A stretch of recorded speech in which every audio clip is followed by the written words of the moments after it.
Put the batter on the grill and flip when the bubbles pop.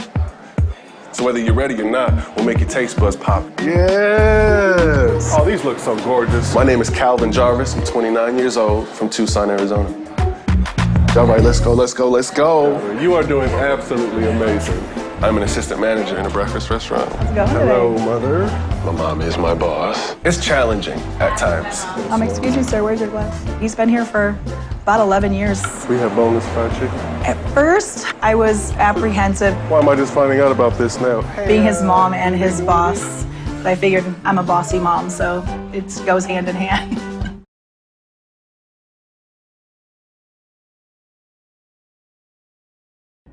I think what really gets me excited when I look out into the future is the possibility for the utility industry to reduce the greenhouse gas footprint across the entire economy. You know, migration is something that's happened here in Tucson for quite some time. And so our relationship to it as a nation and our laws have changed. And unfortunately, that's affected the ability for people to live as they cross the border. A colleague of mine, a rancher by the name of Jim Corbett, came to me and said, John, under the circumstances, I don't think we have any choice except to start smuggling refugees safely across the border so they're not captured, imprisoned, and deported. So a group of us, 20 or 25 of us, started smuggling refugees across the border safely and bringing them to Tucson. Hi, I'm Gabby. I'm 21 years old from Tucson, Arizona. I've been dancing since I was 3 years old. I kept training until high school, and I've been lucky enough to be a part of the Arizona Pom Line for 4 years. I loved the adrenaline of performing on stage. What inspired me to follow my dream was definitely my parents. I am ready to make my dream come true and become a Dallas Cowboys cheerleader. When the player puts on an Arizona uniform, it represents all of the standards and pillars of this program, and the first and foremost is character. They represent the people that have come before them and the people that will be wearing that uniform in the future. The Arizona softball program has made it possible for a lot of us to live out a dream. I know I'm only going to get 4 years to play, so I try to cherish every moment on this field. When our players put on University of Arizona uniform, they represent the highest level of baseball in college. That represents tradition. It's one of the winningest programs in baseball history, and you see the names on the walls of the people that have come through here. Chip played here, Terry Francona, just to name a few. Trevor Hoffman, those guys, they kind of paved the way for us, so I think you got to take a lot of pride when you put on this uniform. We're happy with the Pac-12 championship. We obviously won one again. I think the target's on our back from winning it last year. And then the goal is not to only get back to Omaha, but obviously do what we wanted to last year, which is win it all. There is flexibility with the schedule at Pima Medical Institute. And especially with like the shorter school day, I can still pick the kids up from school. When you're committed to something and you find something that you love and you enjoy it, you're gonna put everything into it.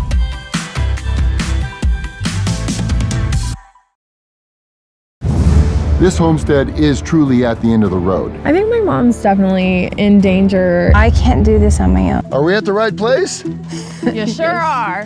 Who's who? Barney. Marty Rainey. When you hear Barney and Lori talk about their homestead, they're passionate. It's in here. I can relate. I want to help. You're never going to let your kids know when you're having a hard time.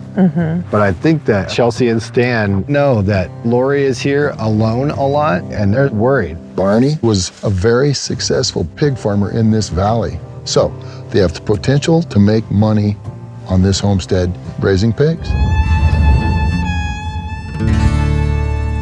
We need more water storage. That water tank is going to be on a tower. It's going to gravity feed everything that needs water. Let's do it. All right, we're ready to go. Let her fly. We're going to place an 8 by 8 foot platform on top. The water tank will sit on that. A lot of old chain, hope it works. Whoa!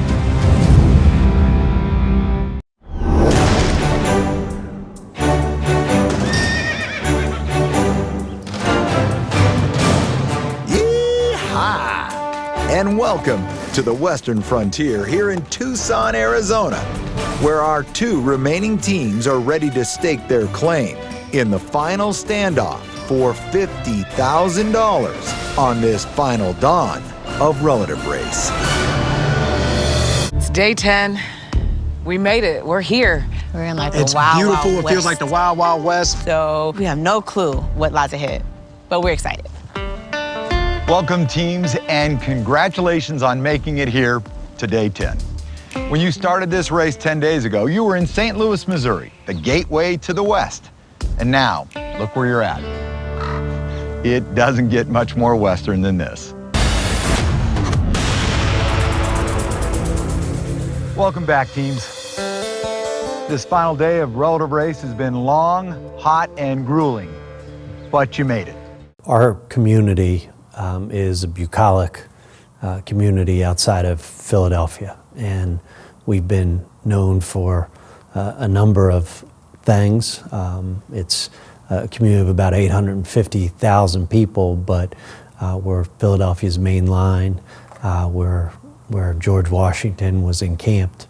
But in the last few years, we've also been known nationally and internationally for a high-profile prosecution of Bill Cosby.